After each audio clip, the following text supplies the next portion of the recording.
항상 시가 어렵습니다.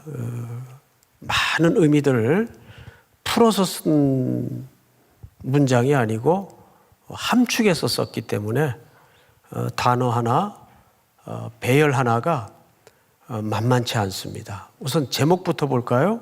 누가 썼어요? 누구의 시죠? 다윗의 시입니다. 그런데 인도자를 따라 소산님에 맞춘 노래 이렇게 되어 있죠.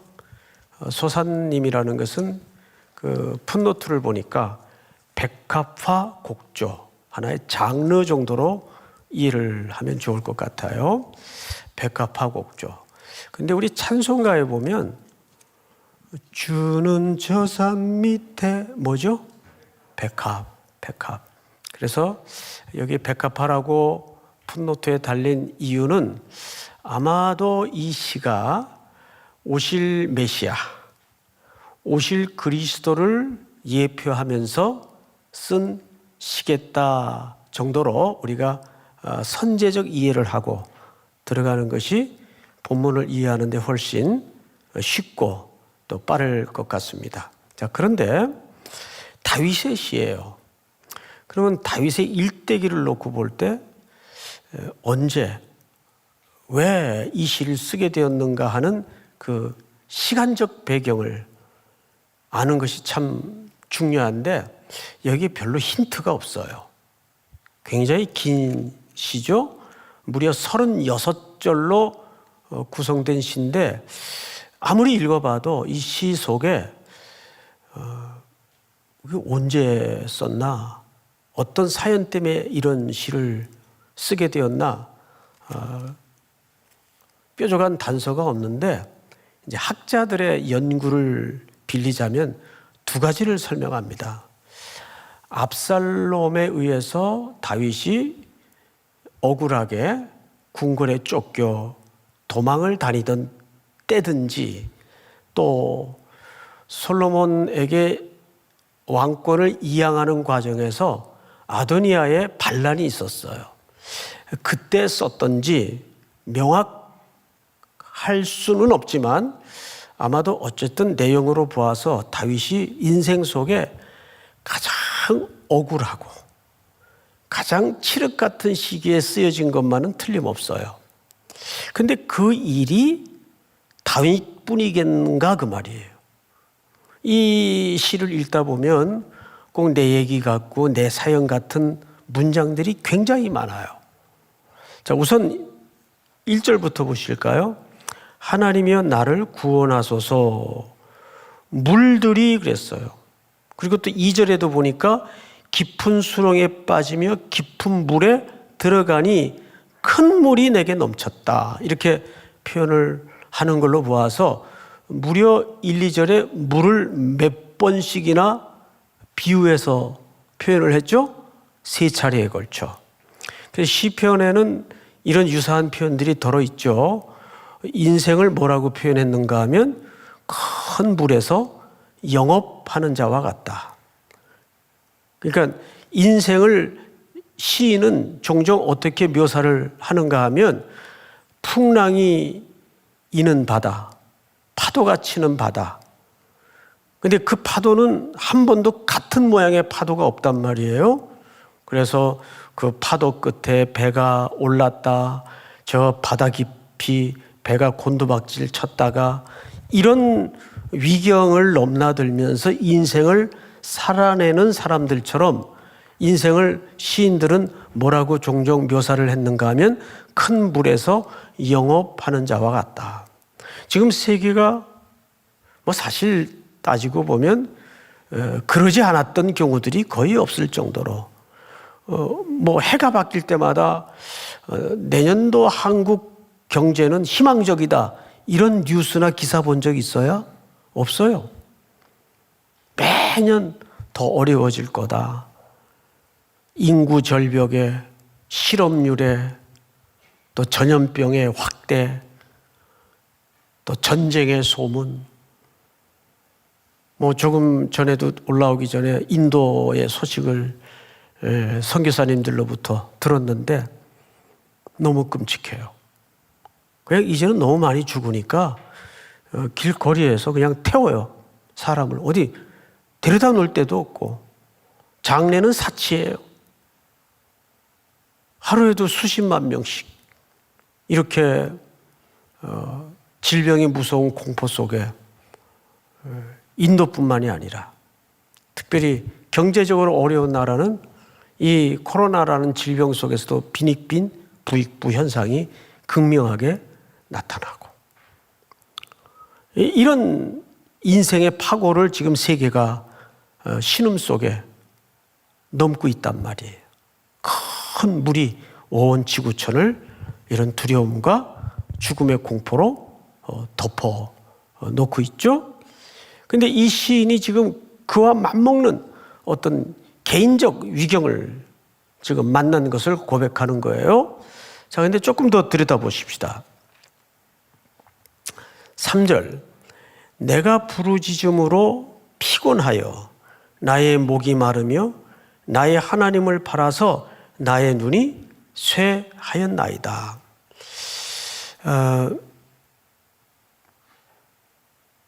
내 사람이 저서부터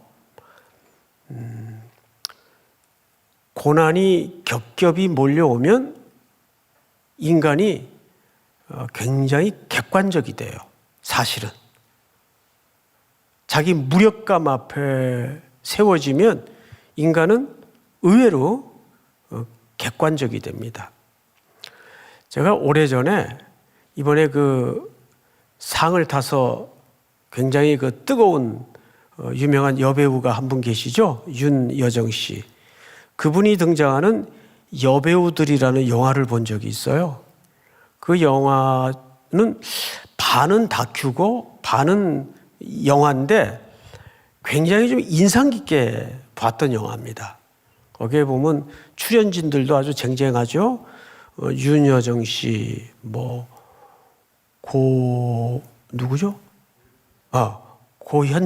고현정 씨, 또 최지우 씨, 이런 최고의 그 시대를 풍미했던 여배우들이 연령별로 다 등장을 하는데,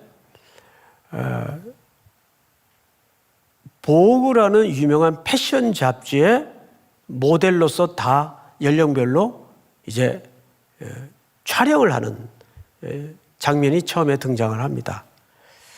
근데 제일 먼저 도착한 사람이 윤여정 씨예요. 그 영화 속에서.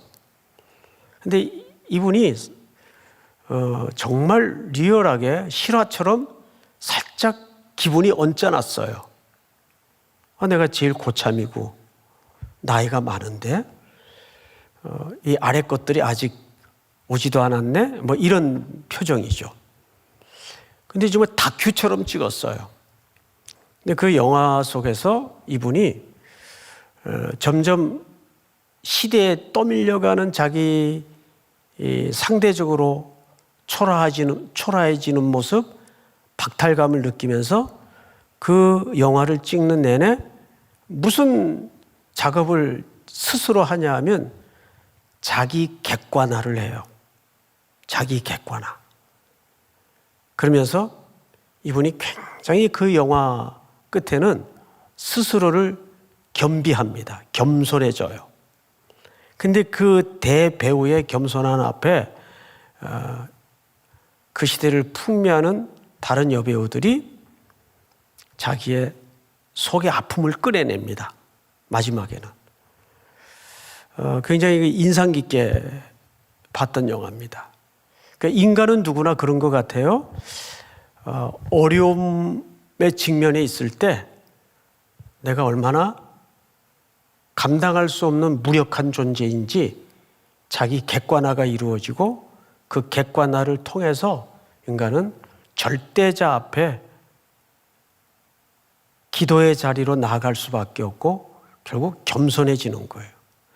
근데 다윗의 일생이 참 일관됩니다. 다윗은 세상에 거머쥘 거 다 거머쥐어 보고 세상의 최고의 자리에 올라앉아 보고 누릴 거 다 누려본 사람이에요. 근데 그는 늘 강조하지만 한 나라의 왕으로 성공한 사람이 아니에요. 하나님 앞에 한 성도로 인생을 성공합니다. 그것이 다윗의 일생을 통해 우리가 건져 올릴 중요한 메시지예요. 그런데 또 하나, 오늘 시편 69편은 시편 전체 속에서도 아주 중요한 특징 하나가 있는데, 여러분 시편이 150편으로 구성되어 있어요. 그 중에서 신약 성경에서 가장 많이 인용한 시편이 시편 22편입니다. 그래서 시편 22편은 23편 앞장이에요. 그렇죠? 그래서 시편 22편은 메시아의 고난의 종의 노래라고 부를 정도로 예수 그리스도의 죽음에 대해서 절절히 은유적인 묘사가 많습니다. 그래서 신약 성경을 잘 보면 150편 가운데 가장 신약 성경의 기자들이 많이 인용한 시편이 22편이고 그 다음 시편이 69편입니다. 그래서 이 69편, 오늘 우리가 지금 살펴보고 있는 시도 결국은 메시아의 죽음과 메시아의 고난을 예표하는 기호들이 굉장히 박혀 있어요. 그런데 문제는 그 상징적인 역할을 누굴 대역을 시켰나 하면 하나님께서 다윗을 대역을 시킵니다. 여기에 우리가 깊이 고찰할, 또 묵상할 과제가 있다는 거죠. 여기 지금 당장 4절에 보면 이런 표현이 등장을 해요. 제가 좀 읽겠습니다. 까닭 없이 나를 미워하는 자가 나의 머리털보다 많고 부당하게 나의 원수가 되어 나를 끊으려 하는 자가 강하였으니 내가 빼앗지 아니하는 것도 물어주게 되었나이다. 자, 여러분, 이게 무슨 얘기입니까? 여기 이런 얘기가 녹아진 거죠. 첫째는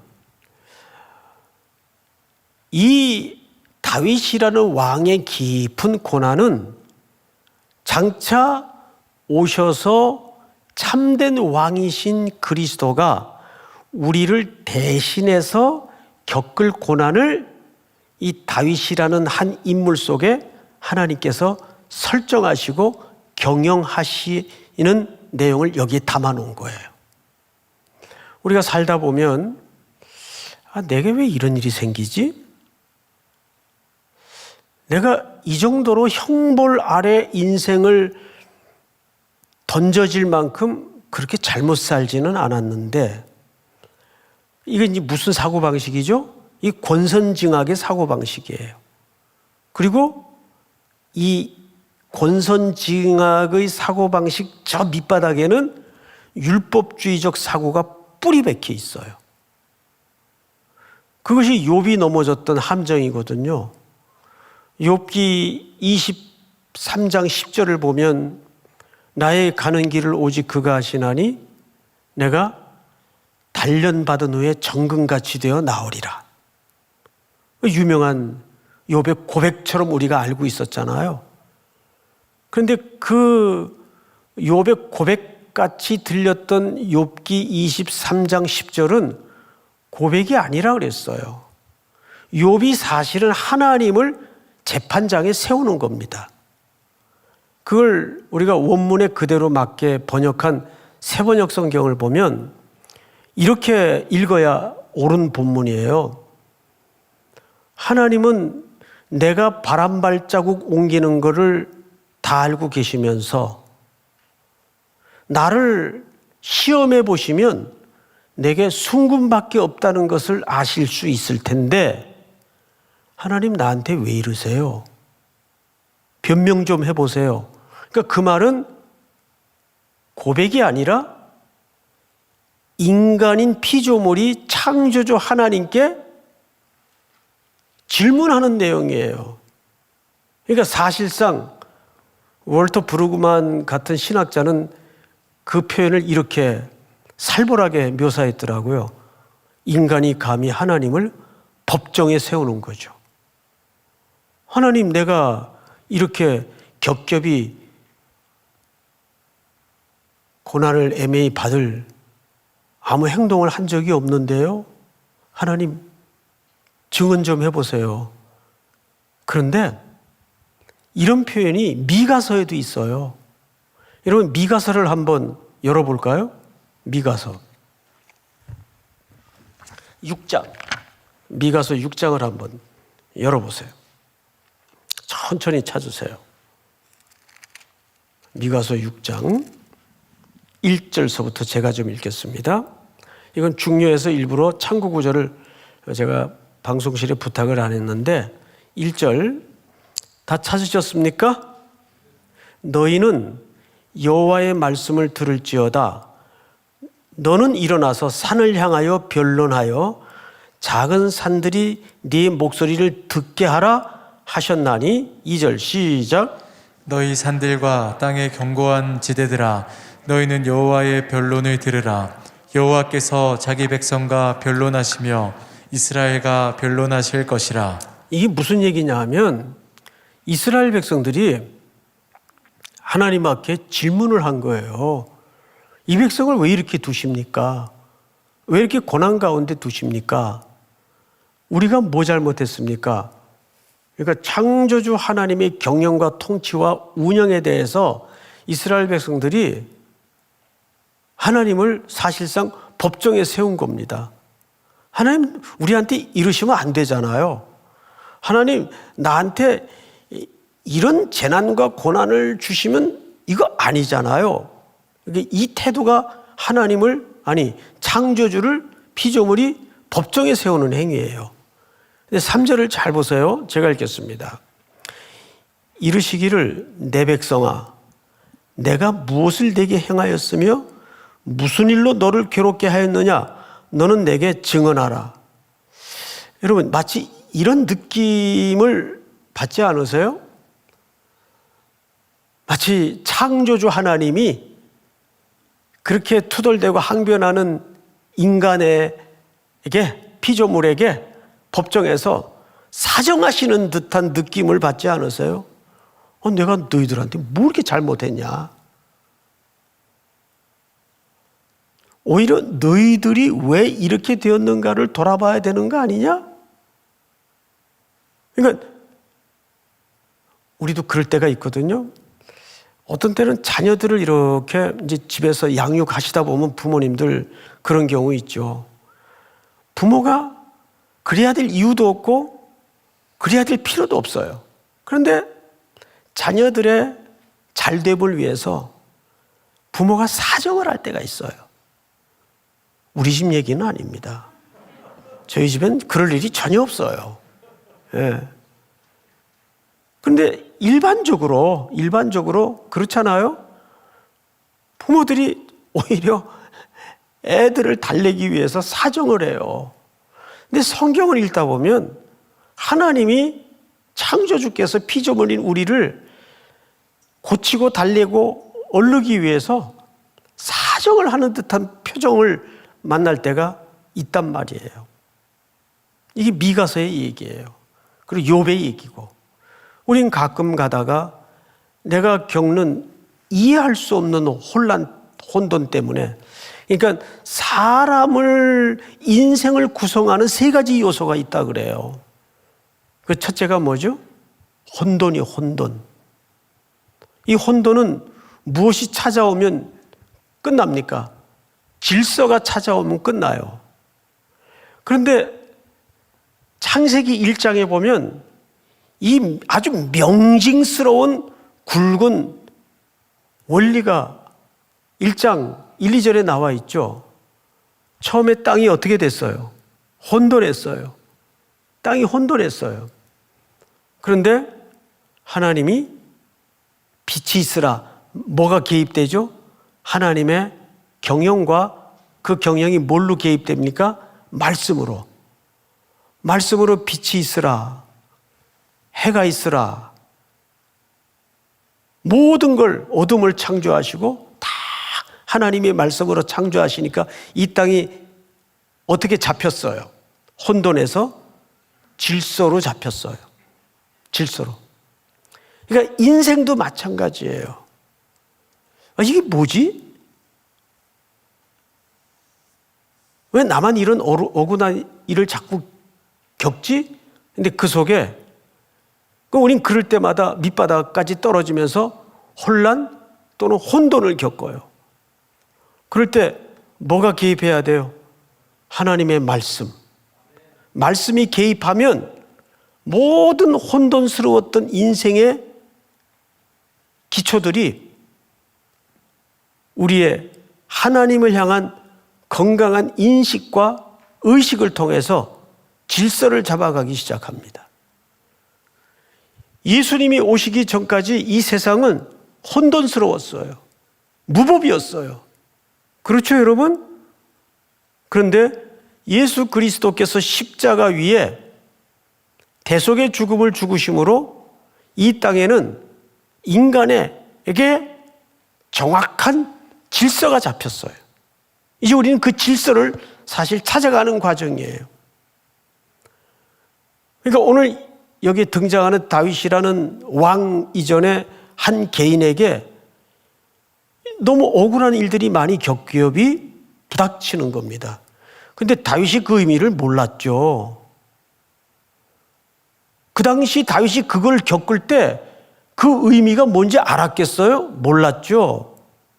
그런데 하나님은 그 다윗이라는 한 개인을 넘어서 그 왕에게 그런 이해할 수 없고 해석이 안 되고 설득이 안 되는 고난을 계속 주시면서 그 인생에다가 뭘 박아 놓으시죠? 먼 수천 년 후 이 땅에 메시아께서 오셔서 그가 대신 다윗처럼 억울한 일을 겪으시고 목마름을 겪으시고 성전을 삼키는 열심을 겪어내시면서 십자가에 죽으신단 말이에요. 여러분 몇 절을 보시냐면 9절을 보세요. 9절. 69편 9절을 보시면 우리 다 같이 한번 읽을까요? 9절 시작. 주의 집을 위하는 열성이 나를 삼키고 주를 비방하는 비방이 내게 미쳤나이다. 네. 다윗이 자기는 잘못한 게 없어요. 자기는 그저 주의 집을 위해서 열심을 낸 것밖에 없어요. 근데 그 열심이 지금 뭘로 바뀌어 있는 겁니까? 비난, 비방으로 바뀌어 있는 거예요. 근데 이것이 수천 년 후에 누구에게 성취가 됩니까? 우리 요한복음 2장을 한번 띄워주실까요? 요한복음 2장. 우리 다 같이 한번 읽겠습니다. 시작. 제자들이 성경 말씀에 주의 전을 사모하는 열심이 나를 삼키리라 한 것을 기억하더라. 예, 이게 누구의 경우를 제자들이 기억한 거예요? 다윗의 경우를 시편 69편을 기억한 거예요. 그러면서 점점 예수 그리스도의 신비스러운 존재의 정체에 대해서 조금씩 눈이 까막 눈에서 눈이 떠지고 머리가 열어져 가는 겁니다. 누구든지 한 번에 확 점프해서 성장하거나 성숙되는 법은 없어요. 한 성도가 제게 그런 질문을 하더라고요. 주중에 목사님은 성경을 이렇게 한꺼번에 갑자기 알게 됐습니까? 아니면 차차 알게 됐습니까? 그걸 뭘 물어요? 예? 지금도 모르겠는데 하루에 성경을 8시간씩 히브리어로 헬라어로 공부하시는 저희 영적인 스승께서도 뭐라 그러시냐면 저는 그저 그분이 이북분인데 지금도 그저 성경을 손가락 끝으로 끌적끌적 하는 정도밖에 안 됩니다. 그분이 그렇게 말씀하시는데 저는 거의 까막 눈에서 이제 형체 정도 이렇게 구분하는 수준도 안 돼요, 사실은. 그러니까 뭐든지 우리가 지속성을 가지고 일관성 있게 그분께 집중해서 묵상하고 그분께 밀착되어 있다 보면 저절로 하나님께서 열어주세요. 믿으십니까? 그래서 우리는 내 삶 속에 지금은 당장 이해 안 되는 기호 같은 건건들이 너무 많아요. 그렇죠? 왜 내게 이 여자를 붙여주셨을까? 라든지 왜 하필 내가 그때 그 커피숍에서 그 사람을 찍었을까? 라든지 이 가정에 달 특별히 많이 생각하잖아요. 네? 그럴 때 지금은 알 수 없지만 우리는 두 가지를 믿어요. 하나님은 내게 대해서 선하신 분이라는 거. 아멘 소리가 왜 이래요? 네? 하나님은 내게 선하신 분입니다. 믿습니까? 두 번째, 여러분들이 확실히 알아야 될 것은 그분은 아들을 나를 대신에 내어놓으시기까지 사랑하시는 분이에요. 그거면 됐지. 그거면 된 거 아니에요? 예? 내가 복잡한 하나님의 경영까지는 잘 모르겠는데 그 두 가지는 내가 확실해. 믿습니까? 예? 우리가 그 갈보리 언덕에 세워진 십자가에 나타난 하나님의 확증된 사랑을 일단 믿어지잖아요. 그런데 가는 길에 시시콜콜한 사정과 사연들에 대해서는 아직 잘 몰라요. 디테일하기까지는. 그런데 그 모든 지금도 이해할 수 없고 감추어진 사정과 사연들이 갈보리 언덕에 나타난 사랑 안에 있어요, 없어요? 있단 말이에요. 있단 말이에요. 믿습니까? 놀랍게도 오늘 이 다윗이 69편의 너무 혹독한 괴로움 때문에 토해낸 사정과 사연들이 전부 어디서 실체가 완성되고 응답으로 나타나냐 하면 예수 그리스도께서 갈보리 언덕을 향하시는 모든 과정에서 다 드러나요. 그러니까 시편을 읽다가 예수 그리스도를 생각하면 요즘 말로 소름이 끼치는 거죠. 세상에 이런 깊은 의미를 내 인생 속에 두셨었구나. 다윗은 나중엔 그 오실 그리스도를 그렇게 바라보잖아요. 그러니까 우리 인생 자체가 다 누구의 메시지여야 됩니까? 그리스도의 메시지여야 돼요. 그리스도의 메시지가 필요 없는 게 있을까요? 없을까요? 필요 없는 게 없어요. 다 필요합니다.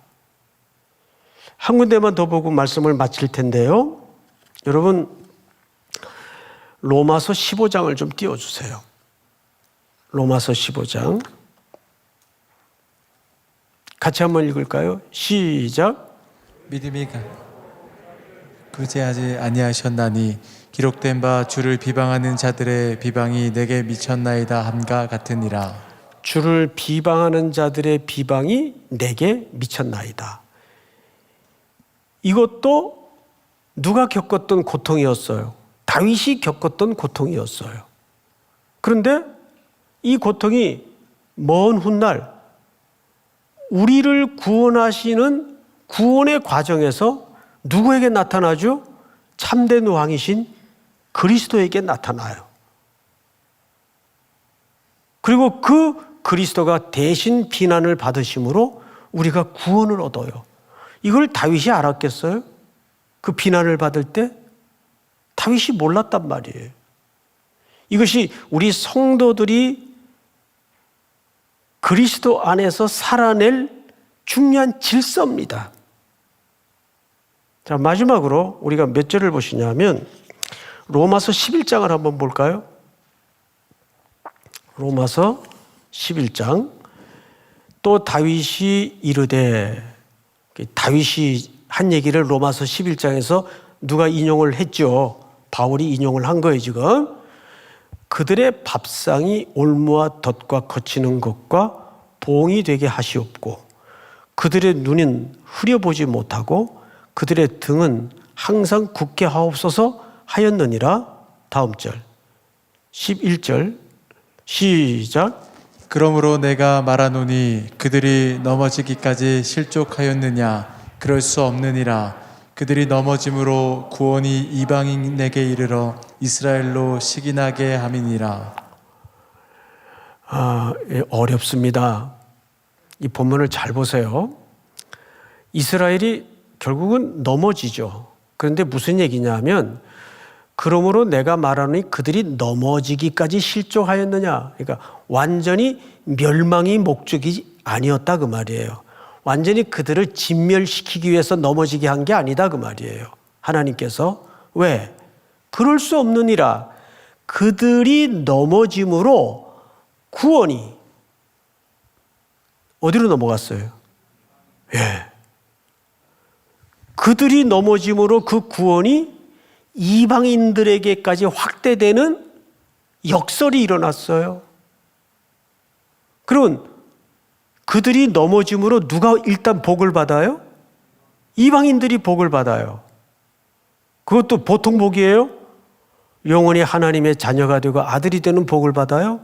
그런데 거기서 끝나면 이게 뭐야?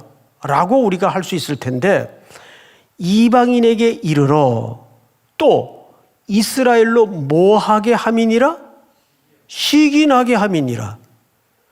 그래서 결국에는 하나님께서 본 자손인 이스라엘도 돌아오게 하는데 그 목적을 두었다 그 말이에요. 그러니까 이 하나님의 지혜를 누가 따르겠어요? 누가 이해하겠어요? 그러니까 인간의 눈으로 보는, 인간의 기준으로 판단하는 쟤 실패했어, 쟤 망했어. 우리 눈은 그럴 수 있어요 또. 그런데 하나님은 그것이 다 무엇으로? 생명을 구원하고 생명을 살리는 메시지로 사용을 하시더라 그 말이에요.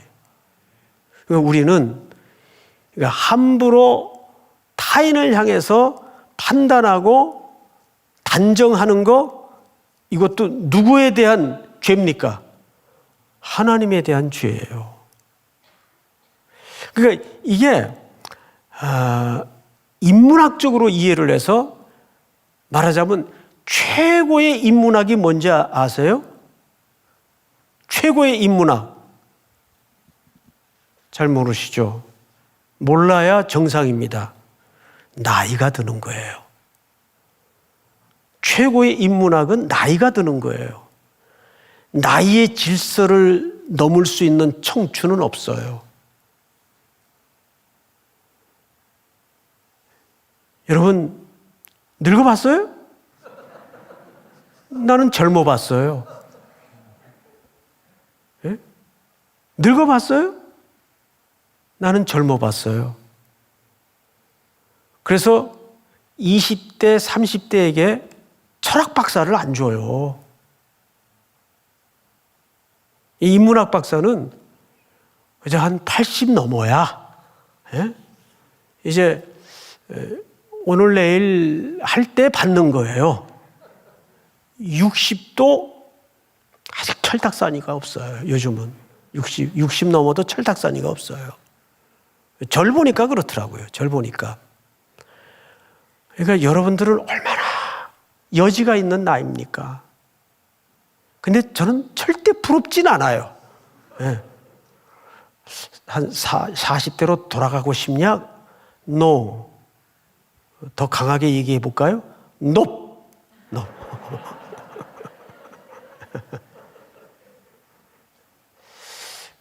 결론. 3가지입니다. 첫째, 이거 외우세요. 공식이에요, 공식.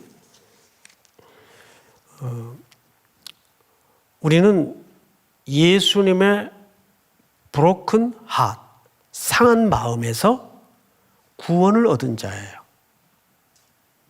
첫째, 우리는 예수님의 상한 인생 속에서 구원을 얻은 자예요. 그렇죠, 여러분? 예. 그러면 그와 같이 그 질서와 원리는 우리 성도들에게 요구되는 질서와 원리일 수밖에 없습니다. 근데 항상 우리는 속죠. 세상의 비교와 가치관과 기초 때문에 속아요. 그래도 내가 잘 돼야 저들을 좀 돕고 저들이 설득을 당하고, 이건 세상의 논리입니다. 예수님이 복음이 그랬다면 예수님이 십자가에 죽을 이유가 하나도 없어요. 두 번째, 그분은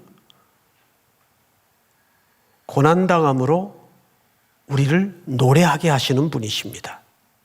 믿습니까? 예, 그분은 고난당함으로 우리의 인생의 결말을 꽃피워 노래하게 하시는 분이세요. 그래서 여러분, 찬양과 찬송은 의식적으로도 하세요. 때를 얻든지 못 얻든지 잠꼬대로도 찬양을 하세요. 잠꼬대로도. 엄마가 놀랄 정도로. 얘가 미쳤나? 왜 그래? 가만히 들어보니까 찬양을 하는 거예요. 이런 꿈 같은 일들이 좀 있었으면 좋겠어요. 찬양은 우리 성도들의 입술에 굉장히 중요한 열매입니다.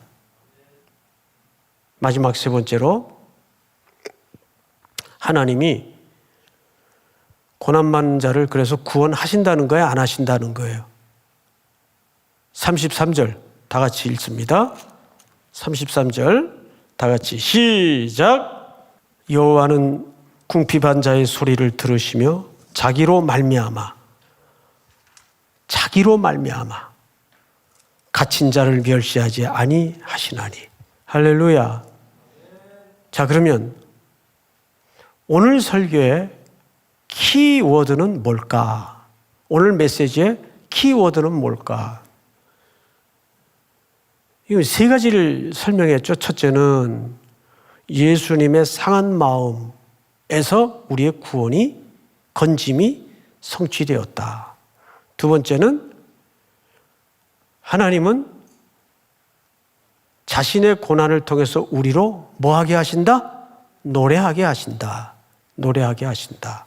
마지막 세 번째는 하나님이 고난받는 자를 구원하심은 자기로 말미암아. 키에 해당하는 단어가 뭘까요? 우리 다 같이 6절로 건너가 보세요. 결론입니다. 진짜 결론입니다. 다 같이 시작. 만군의 여호와여, 주를 바라는 자들이 나를 인하여 수치를 당하게 하지 마옵소서. 이스라엘의 하나님이여, 주를 찾는 자가 나로 말미암아 욕을 당하게 하지 마옵소서. 네. 시인은 알았어요. 두 가지 고백하죠. 주를 바라는 자, 주를 찾는 자. 할렐루야. 오늘 이 밤에도 우리가 긴 시간은 아닐지라도 짧게 임팩트 있게 우리가 주를 바라며 주를 찾는 목마른 밤이 되기를 축복합니다. 우리 찬송가 한 장 올려드리십시다. 536장 우리 찬송가.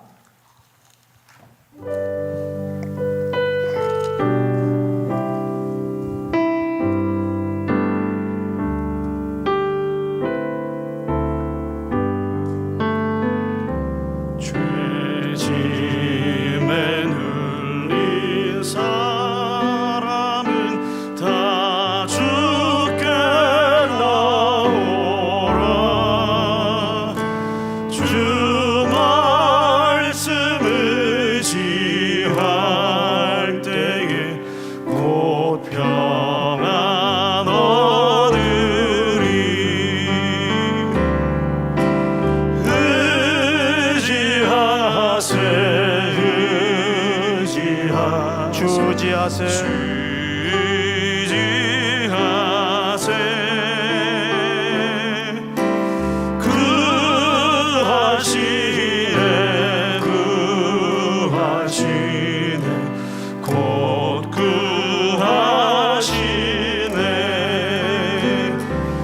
참 구원 주신 주께서 보혈을 흘렸네. 눈같이 희게 할 피에 온몸을 잠그세.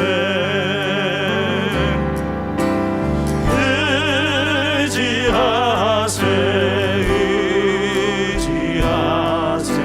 주 의지하세. 구하시네 곧 구하시네. 길 대신 우리 구세주 길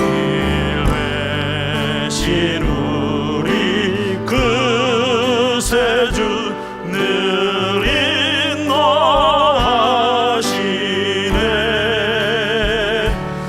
너 지체 말고 믿으면 참 복을 받겠네. 의지하세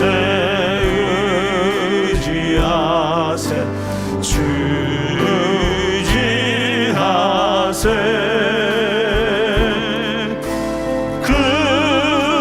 구하시네 곧 구하시네.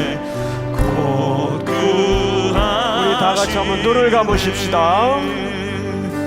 온 성도. 우리 이 시간 다 같이 한번 두 가지 제목을 놓고 기도합시다.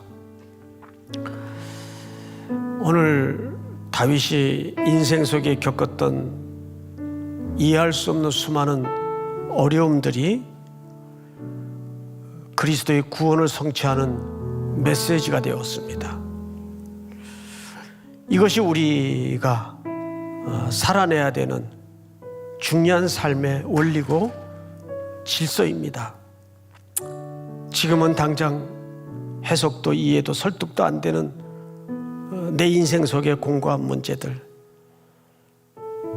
그러나 하나님께서 나를 사랑하시고 내 인생에 가장 선한 계획을 갖고 계신 분이심을 믿습니다. 오늘 그 창조주 하나님을 붙들고 그분을 심판대 앞에 세우는 기도가 아니라 그분 앞에 삶을 순복하는 아름다운 결말이 있도록 도와주시옵소서. 또 여러분들이 꼭 하나님 앞에 해결받았으면 좋겠는 제목들을 이 시간 내려놓고 십자가 앞에 풀어놓고 우리 이 시간 다 같이 한번 주여 부른 다음에 통성으로 기도합니다. 주여.